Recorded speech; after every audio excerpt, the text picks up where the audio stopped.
All right. Man, what an intro, John. What an intro. I got to take the loop off. I accidentally had a loop again, but the dramatic effect with it. Perfect. Welcome to Crossroads Sports Radio, episode 358. Sorry, I have 357 in the comment thing. But I'm your host, Brandon Reese. Joined as always my co-host, Jonathan Bursong, JB. How are you? You look good. You sound good, I believe. How are you, my man? I'm doing just fine, man. Hopefully, we're going to have a professional show tonight, and I don't have to move all around the house to get some content out. But like, no, man, ready. Kind of got our some of our wireless situation kind of figured out, and like I said, man, ready to chop it up. I know we got a lot of not necessarily right, a whole lot of basketball to kind of digest or whatnot. But I know we got a lot of football. I know you had boots on the ground at Colts camp this afternoon, this morning. Also, we got to talk about some of the TB. We do got some basketball to talk about TBT as well, man. But like and NFLs too, man. So like, dude, where you want to start it tonight? Yeah, let's dive right in. Let's talk a little TBT. We were both at TBT the first night. First time. And then you went to the championship game and we Mm-hmm. saw all Yep. dogs, all good dogs, which is Butler's team. We saw the Assembly Ball, which was the dream team that I have kept hearing people say, and they fell flat on their face. Dream team. Uh, and then you got the underdog team of nothing but D2 talent, local talent around here, John. Hey, Pretty man. good crowds overall, but yeah, tell me your experience, TBT, actually being there for the first time, and kind of what you thought. So like, yeah, man. Everybody knows Crossroads Sports. Since our first time going to the TBT. My first experience was, they got a right place, right, in Hinkle Fieldhouse, historic Hinkle Fieldhouse, and all those things. It seemingly brings out the best in most basketball players, man. Brandon kind of forgot the Valpo team also Yeah, with Man. They also had a team as man, well up there that competed hard.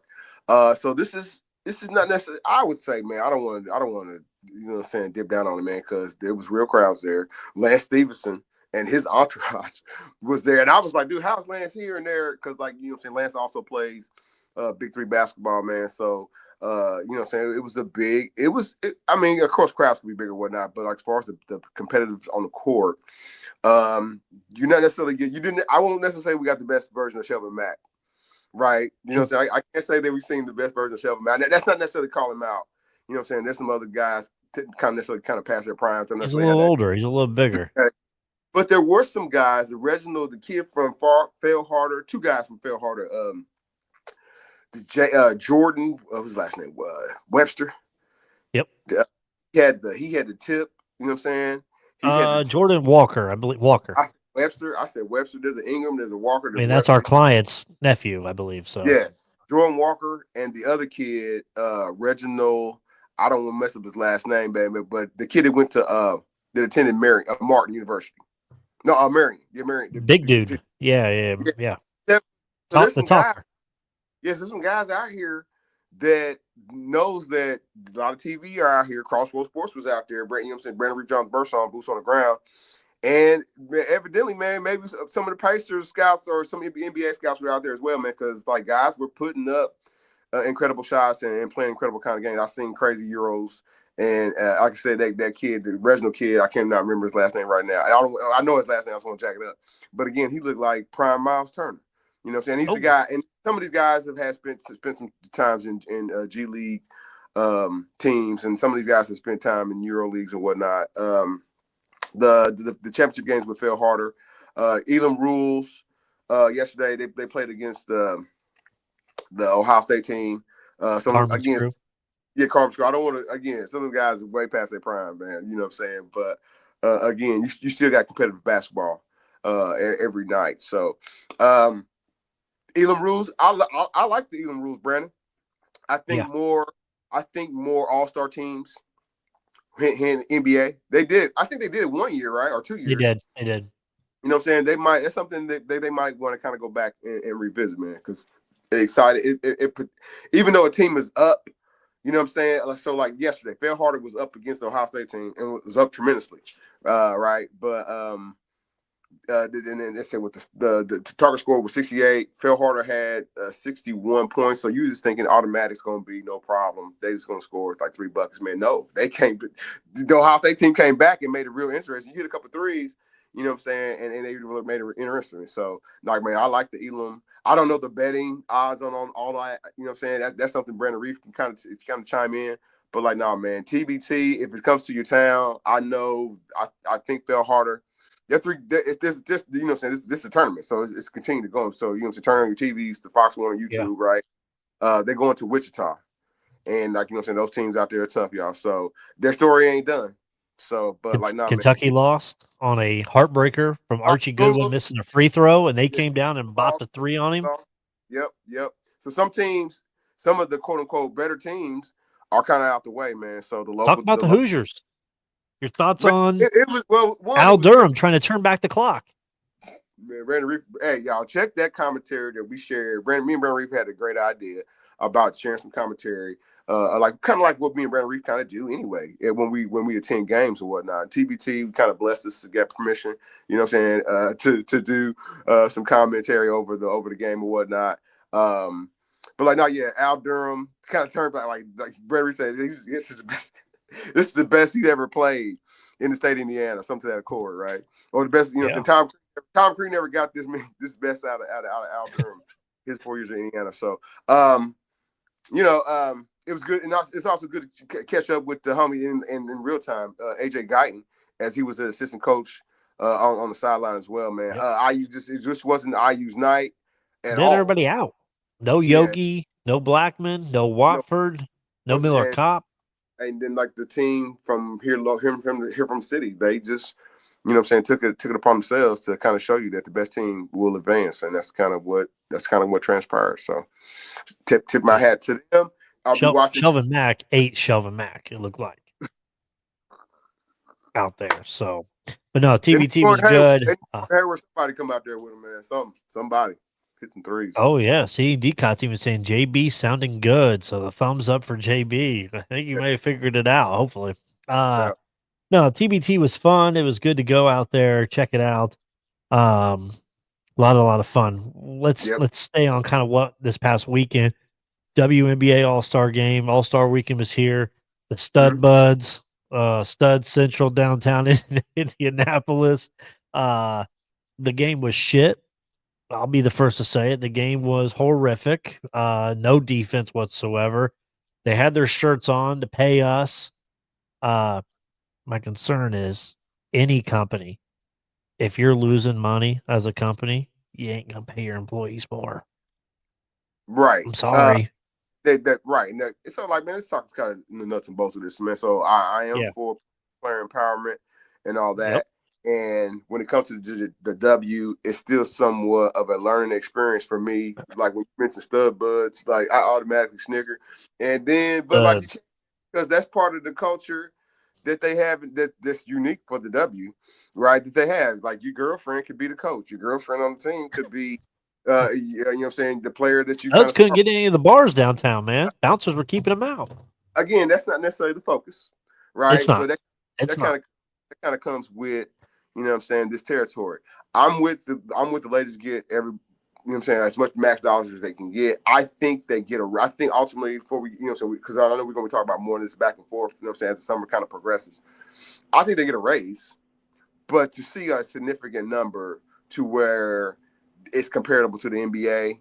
And I'm not saying the ladies won't eventually work for that, where they get the actual cut of the revenue dollars that the media drivers and a cut of the revenue dollars that comes from ticket sales and all that. I think they might be a little bit of ways away from that. But to get a raise where they're going from, so all right, man, you know, shame on her. She you know what I'm saying? Caitlin Clark made more money at Iowa per year from playing basketball than she played. Then she played, you know, that player year playing basketball for the Fever, man, playing in the WNBA or for any team. She could go to another team and probably get, you know, what I'm saying, get another $10,000. But what's her base salary? Like $75,000, right? Yeah, 75K. Yeah, she gets endorsements and whatnot from the shoe companies and whoever else. But they don't need to strike, John. If they strike at the end of this season, it's going to set back the league. There's no way. I'm not saying it couldn't, but there's no way it shouldn't come to that, man. So like, why shouldn't they go from her a rookies or somebody like you know what I'm saying, called a second, third year player making an extra 75,000, so they double their money, 100. You know what I'm saying, for going from 75 to 150. You know what I'm saying? You want to jump up to $14 million. Like again, you go back to like what Brandon Reef kind of alluded to, and y'all worked in the net red. You know what I'm saying? And I ain't no economist by any realm of the imagination. I will openly say that, right? But they openly have operated in the net negative for years, and like I said, the NBA has fed them support and money because evidently, man, the money ain't real in the NBA, right? Anyway, right?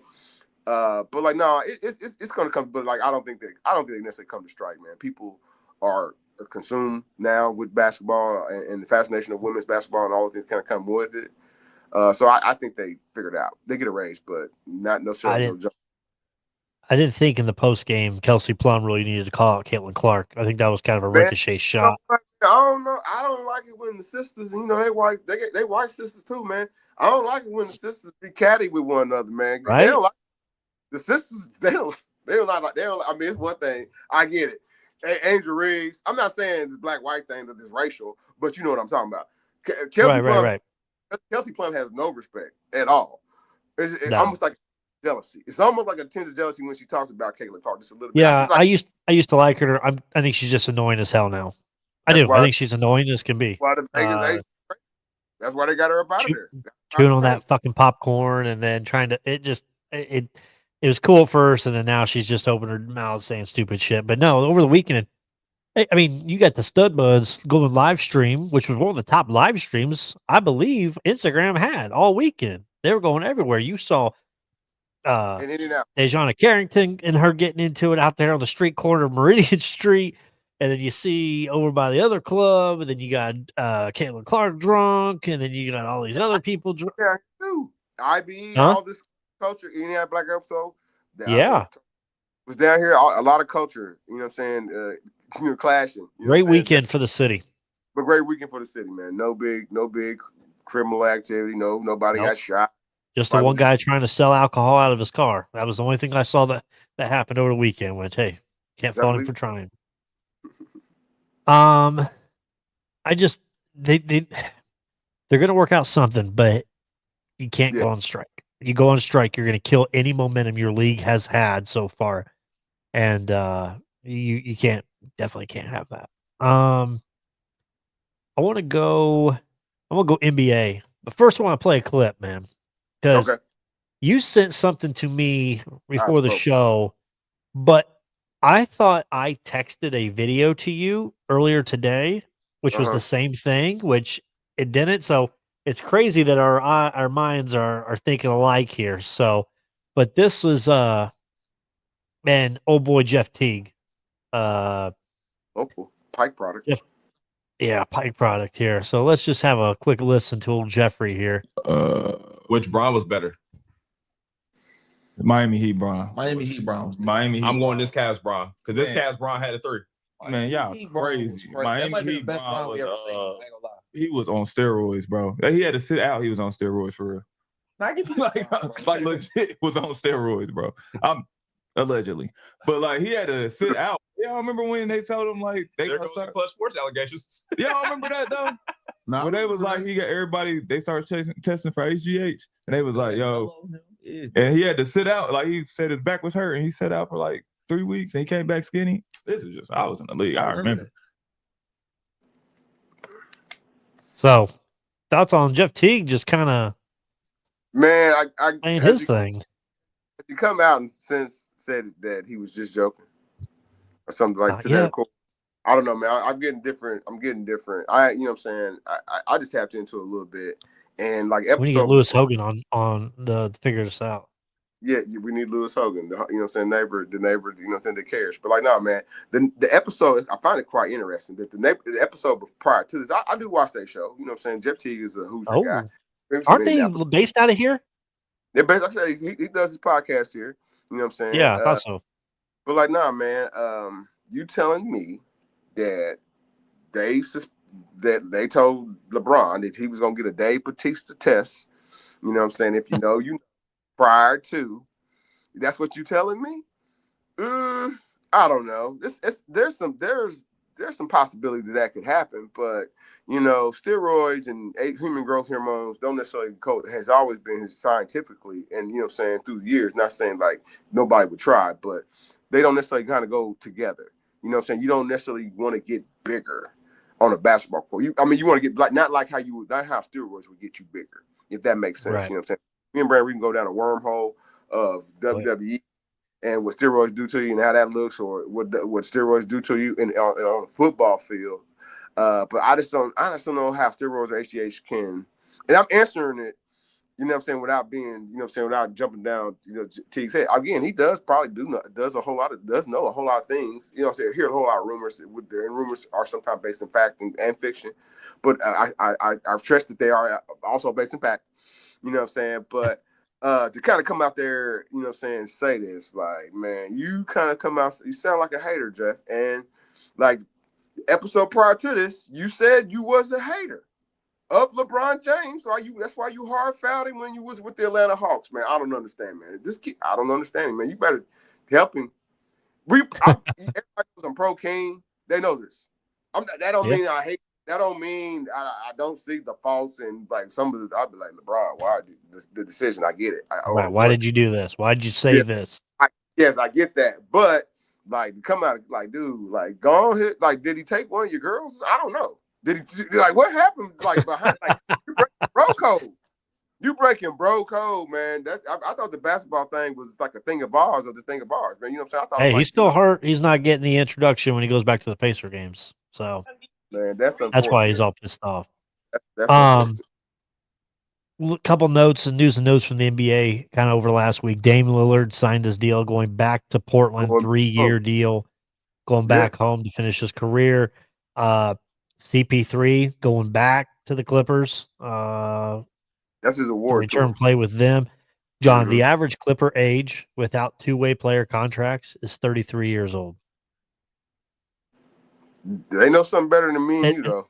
And I saw somebody put out on Twitter, who's beating this team, and it had a picture of Harden and CP and I can't think of the third one was. I'm like, what are you talking about? Kawhi Leonard. Kawhi, yeah. I was like, there's going to be a lot of teams beating this Clippers team. Yeah, line them up. So, Oklahoma. Yeah. Houston. And then your favorite, Charlotte Hornets, win the Summer League. Knipple, MVP. I wanted the Utah Jazz to draft Knipple. He went a little bit ahead of their pick. I think Knipple's the next Jeff Hornacek, man. Ain't no shade in that. Pacers. It was told on Alex Golden's Setting the Pace podcast that Chad Buchanan did say that they did get approved for the injury exemption for the $14.5 million that the Pacers can use for the Tyrese Halliburton injury. So we'll see where they go with that, what player they can get to come into the team. You bring Russ in 1 year, $14 million. Let's look at it. Hey, Durant was in town this past weekend, I guess, low key at Halliburton's house. I don't know. I think we're gonna get more juice out of the Cam Jones experience. Yeah, you're a big fan of Cam. I am kind of concerned, Brandon, about you know what I'm saying, some of these, like, so if you sold off Miles Turner, what if things kind of start off slow for the Pacers going into this next season? And there's that's fine. I'm not gonna go crazy, but then they'll start trading off assets. No, they won't. They said they won't. No, I don't think they will. I think they'll suffer this year.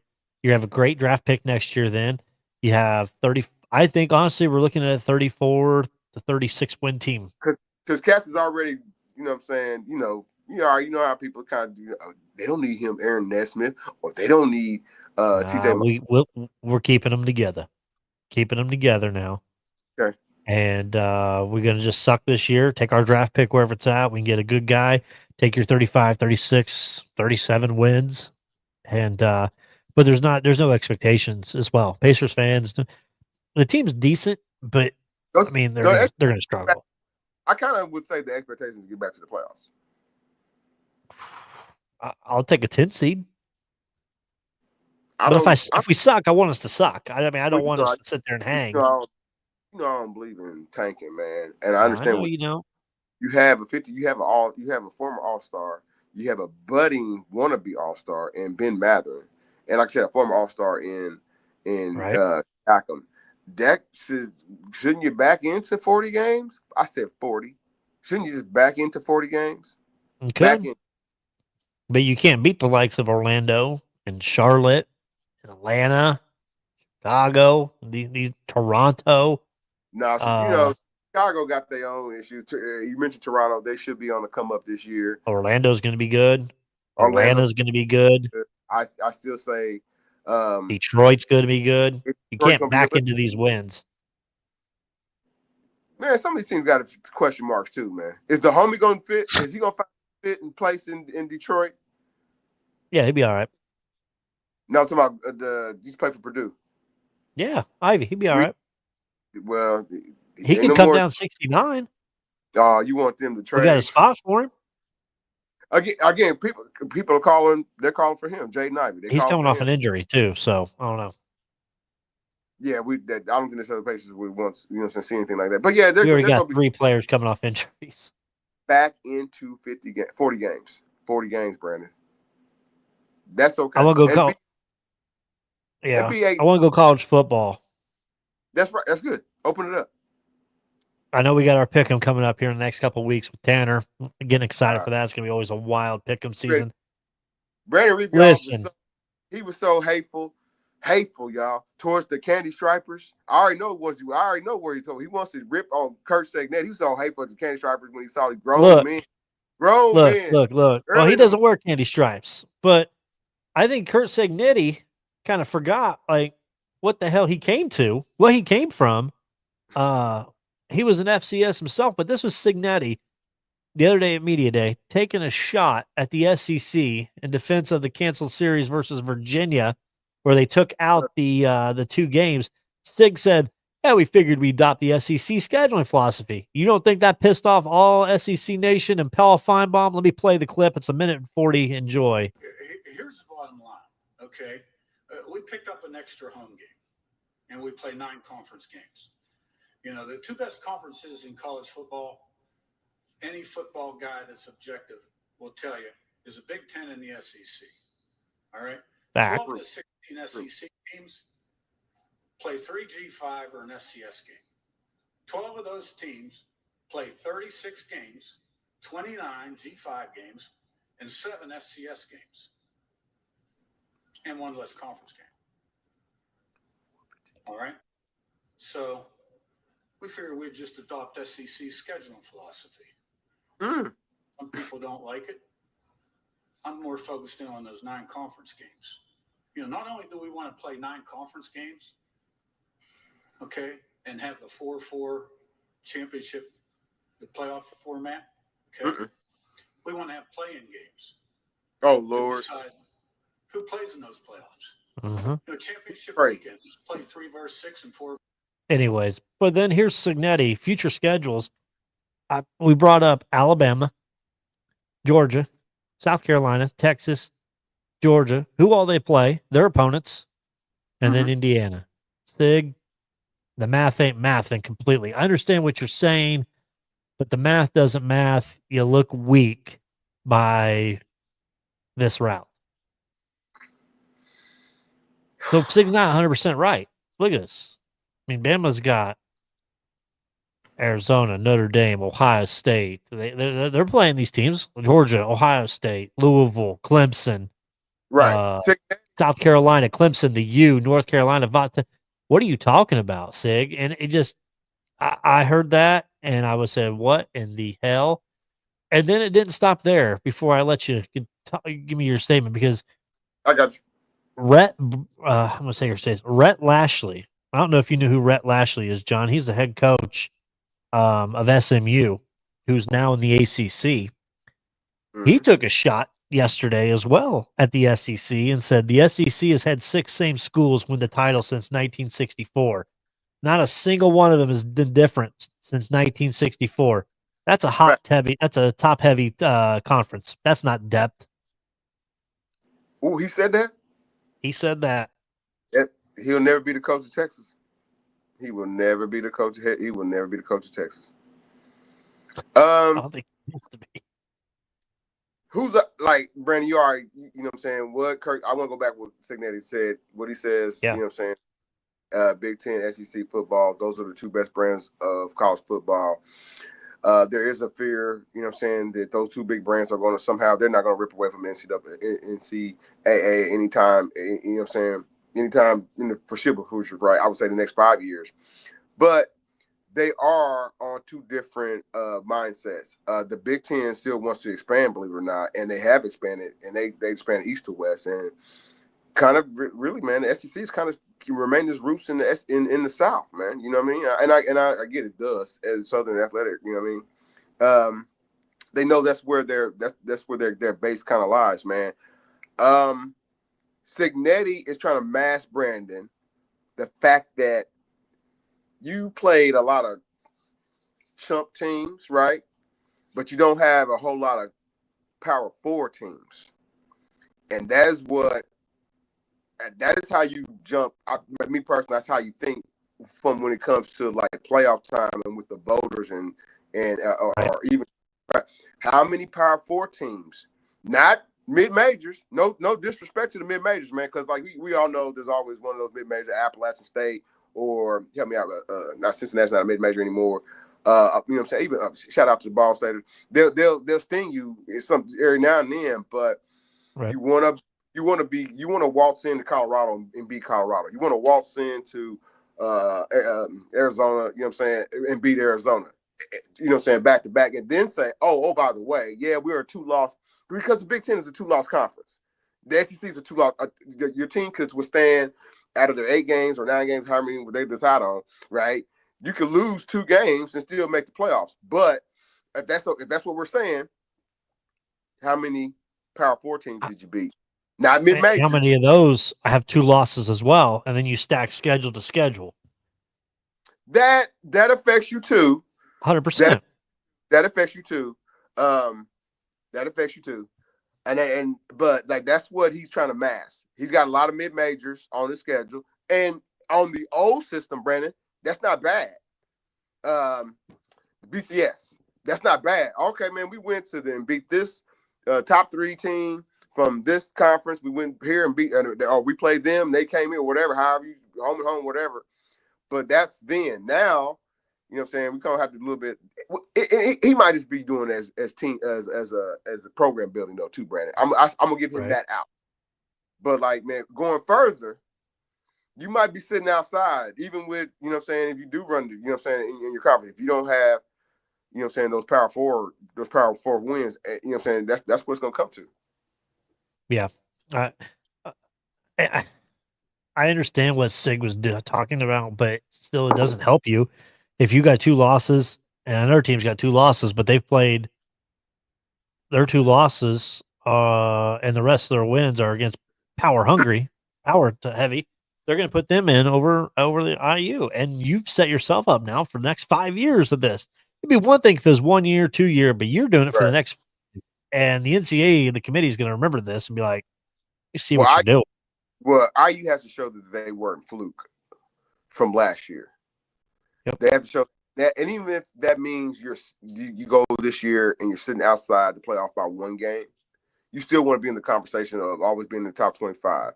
You don't want to be a fluke. It's going to be harder for them to kind of hide this year. Illinois, you know what I'm saying, brought back of the 110 starters, you know what I'm saying, they only brought in 19 NIL players. Everybody else is either back or 21, you know what I'm saying, 21 freshmen. Michigan got a $5 million quarterback that's a freshman. You know what I'm saying? Ohio State, again, there's going to be some trepidation there because they had some change with the quarterback. Oregon changed the quarterback, but like these teams are still better with their change of quarterback than IU historically is with whoever, you know what I'm saying, IU is bringing in. And Illinois has leaped IU. Yeah. As well. So and really, Brandon, get into the most nuts and bolts of it, man. Like if Penn State doesn't win the Big Ten this year, like that dude, he's got to have to go to the NFL. Yeah, they got to win the Big Ten. They have the deepest team. Most people coming back. It's their conference to win. Or sorry, their conference to lose. So I don't. The SEC is going to whine, complain, beg, and all that, whatever, right?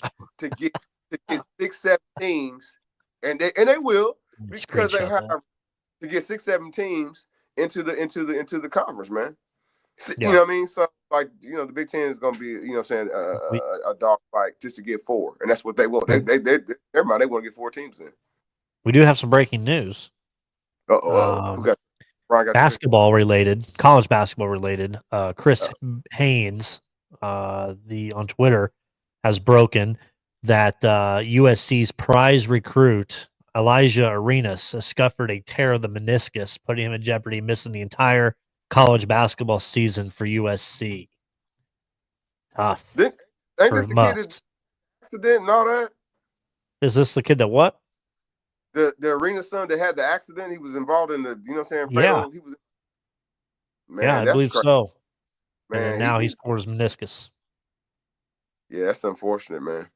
However you feel about, the pops, man. The kid was on the rise, and was going to be one of those, kid. It's one and done at USC. But no, that's unfortunate. Yep. By the way, WWE has filed a trademark to trademark Super Brawl, so that brings you back a little nostalgia there for that. NFL Colts training camp started today for the Colts. Move-in day was yesterday. I went there today. Boots on the ground. I talked Kevin Bowen on the side for a little bit. I was watching the quarterbacks play and throw. Richardson had a little 2-yard pass, and I said, the shoulder's fine. He's not hurt, confirmed. They did their 7-on-7, and they did their kind of their routes to their wide receivers and their little practice they do. And what wasn't the greatest. They both missed a couple wide receivers badly. Now, it's not Jackson Dart bad for the Giants. First pass on 11 versus 11 was a pick 6. Okay. Very first pass in his career. So, but they both there's more zip on Richardson's ball, but which is great, but the accuracy is still a little question I saw, and he didn't see much of it today. But starting out, I got nervous that they weren't going to have him throw it all because through the first couple of drills, the other quarterbacks, Leonard and Jones, were throwing 6-7 passes to the guys, and all Richardson was doing was handing off to Jonathan Taylor and them. So I was like, what's really going on here? But they finally opened it up, got passing. Rough first day, but it's a first day. First day, right. Just installment day. Colts fans don't threat. Jones got the first team snaps at first, and then Richardson ended up coming in and getting this first team snaps as well. So it is truly a quarterback battle this year, and also for the center position. Looks like that'll be a big battle with Bortolini or maybe Danny Pinter from Ball State being the starting center for the Colts this year. Tyler Warren looked good, big. That's good, man. I'm still what raised my eyebrow was the fact that it was reported that Zaire Franklin will miss some more in time with his injury. And again, with this new defensive philosophy and this new defensive coordinator kind of coming in, you want to hit the ground running. The offense is going to struggle. You know this. You have to see what you have in Latu. You want to expect progression out of him. You technically got to see still Dash Gosh darn it. I get it, he's rock solid, but Kwity Paye, come on, man. When's it gonna flash for you? When's it gonna jump off? You know what I mean? I'm just saying, man. And he's got decent stats, man. But like, man, what we want. They want Pro Bowl out of that position, man. Around here, they do. You know what I'm saying? So those are the things. Secondary, like, and again, like, what's the new secondary? What's that look like? You know what I'm saying? What they've kind of planned out, but like having another significant injury to the Colts thing does not bode well when you know you do. Like I said, the offense is going to have struggle. Colts over under is 7.5 wins this year. What are you taking? If that happens, man, everything's gonna be clean. You're gonna have a new general manager. You're gonna have a new coach. I think ladies to make the playoffs, they are plus 210. So the odds are saying they won't make the playoffs. I think they will. You think I do? I think the AFC side might be a little competitive this year, and Texas might run. Texas probably might run away with it, but the other teams are kind of cannibalize one another. Can the Colts be an 8-9 division winner, under 500 to win the division? You don't want that. Don't nobody want that ugly football. You don't want that. Steelers over-unders 8.5. They had move-in day today, so first practice is tomorrow. Steelers did wrap up T.J. Watt. John, he is the highest paid non-quarterback player, getting $42 million per year, 3-year deal extension, so we're 4 years. Said he got to show improvement, man. We got to see. He does. He's got to stay healthy. He's got to show improvement. They got to get a playoff win. Haven't had a playoff win for a while there. And they've had a lot of pieces. Darius Slay, Robert Bob Woods. They've added Kalen Johnson, running back. They've added DK Metcalf. They've added quite a bit of talent. Even on defense, Jalen Ramsey, John A. Smith, so Aaron Rodgers. So we'll see what happens for that. Looking forward to kind of seeing first games against the Jets. So we'll see. We'll be ready for that. Young Justin. Did you hear Colin Cowherd today? Nah, I didn't. I did not. So let me see if I can find his clip. Because I'd rather play his clip than me have to say it. Yeah, probably best. You don't want to miss. Here we go. Yeah, I don't want to misquote Colin, and I know I'm playing some videos, so hopefully it's about 2 minutes long. I'll try to get to the gist of it, but here you go, John. I want to play this, and you tell me your thoughts in the end. It is not. In fact, this is the worst kept secret in the South. Haslam, Jimmy, owner of the Browns, huge SEC Tennessee booster, leans heavily on the Manning family. Very close to the Manning family. Yes, that's not make-believe. Arch Manning is part of the Manning family, and this is where Nick Saban comes in. Saban is incredibly close to not only Jimmy Haslam, but Saban's close to the Manning family as well. And so Saban, if he could land, I'm told, a top quarterback like Harbaugh going to the Chargers for Herbert, he would take a phone call for the NFL. And there are two teams guaranteed to be awful this year in the NFL. Cleveland and the Saints. Thoughts on that? Maybe Art and Saban connection in Cleveland or New Orleans? I don't believe it because that's not – you would call Belichick first. And because, technically, man, I get it. The homie's tired. If he don't want to be you wouldn't call Bill. You'd call Jordan. You have to call Jordan first. She runs Bill down there. Oh, he running Bill? I thought the 25-year-old did that now. That's yeah, her name is Jordan. Oh, I thought you were Michael. Not Michael. Yeah. Not Michael. No, man. But man. I get it. Saban's tired of being on the sideline. Maybe he's kind of put that out there. It might be something he's trying to get a raise out of ESPN. Who knows? You know what I'm saying? He's kind of seeing how things kind of work around there. I couldn't see him returning back to the NFL. It wasn't the same thing. It wasn't the same thing results for him in the NFL. So, no. And then it wouldn't they've already got new paint quarterback 2 times. In the Browns, bringing in Arch Manning. That's fine. Don't get rid of him. Get rid of Sanders? They didn't draft him like it was a first-round pick. Let's remember, John, he's what, 5th round? So yeah, it's like he would lose a whole bunch of money. But what if they go out there and show improve this year?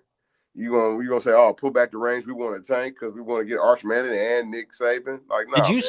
Speaking of the Browns, in the viral video of the day, did you see the Browns when they unveiled their new uniforms? The fiasco that happened. Dude, Northeast East Ohio still hates you about the Cleveland Cavaliers, man. You gotta let me show you this, John. No trouble, man. I can't stop watching it. Take a look at this. They're trying to unveil it and take the thing off there to show the new helmet that they're going to do. Watch what happens. The photographer, my man.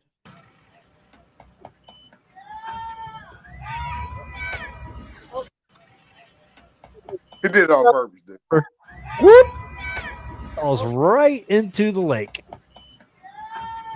Just missteps and eats it. Is that not the most Cleveland Brown thing ever? That's they horrible. Can't get out of their own way. Nah. It's just, fun. I want to plug a book. Not that I'm getting paid to do it, but I've started it. I've heard good things about it. I actually reached out to Armand Katea, who, like, big journalist, used to work for, I think, Sports Center and a couple other CBS Sports, I think, is something. After I read this, I'm going to try to get him on our show because he's reached back out to me. But new book, The Price. It's called What It Takes to Win in College Football's Era of Chaos. So this is NIL. This is the transfer portal. There is some stuff in here, from what I've been told, that Saban has said and other stuff that it's just it's wild. So I'm looking forward to reading it. You can pick it up at Barnes & Nobles. You can pick it up online. The Price, What It Takes to Win in College Football. Armand Katea and John Talty. So I told Armand he wants to know after I finish it what I thought. And then as well as we'll get him on at that point. I think it'd be great to get him on, kind of pick his mind a little bit. Too easy. So I'll check it out myself. Yeah, please do. It looks like an easy read. So what else you got, John? You got anything before we wrap? Nah, man. I know we probably supposed to do a deep dive in Major League Baseball. It's coming, y'all. I promise, man. We'll the Cubs. Brickyards this weekend. We'll see what happens. Brickyard. And the Cubs are looking good, y'all. Cincinnati Reds, they're probably going to bust them up next summer. Today. You know, they won today, but they're probably going to bust them up next summer, man. It's the LA, I don't know. Like I said, we'll chop it up on the Major League Baseball tip some other time. I want to, you know what I'm saying, now, you know what I'm saying, we are a show that acknowledges, you know what I'm saying, all greats in the arts, you know what I'm saying, and I want to say rest in peace and tip my hat to Malcolm Jamal Warner. I also want to rest in peace and tip my hat to Ozzy, man. Tough. It puts you two emotionals, man, because like I like Malcolm Jamal Warner, the actor, and like what, you know what I'm saying, what he brought to the culture, working on the Cosby Show and all those shows and things that he did, you know what I'm saying. But Ozzy, you know what I'm saying, you know I love music, man, and like, you know, I love all forms of music, right? Hip hop, R&B, rock and roll, and like Ozzy, man. Like it didn't hit me till it came in my, you know, on my TV and not MTV, but like MTV back in the 80s, man. And like you stuck there, you know what I'm saying. Your parents tell you don't listen to that old devil music, and, you know what I mean, or whatnot. But like, man, you just think like Ozzy got some great, but outside of Black Sabbath, including, you know what I'm saying, Moon Soul got some great hits. And then I know everybody knows the show as well, but man, I thought Ozzy Osbourne was damn near undeathable. You know what I'm saying? Some of the things that he experienced through his life, man. But like, nah, man, sad to see the both of them go. You know what I'm saying? Like I said, so I would say rest in peace, Malcolm Jamal Warner and Ozzy Osbourne, man. Yeah. What did he what did he play on the Cosby Show? What was his character's name? It was Theo. He's Cosby. Theo, yeah. So, Cosby son. I don't know. Did you fool with any of Osbourne? Yeah, I watched the show a little bit.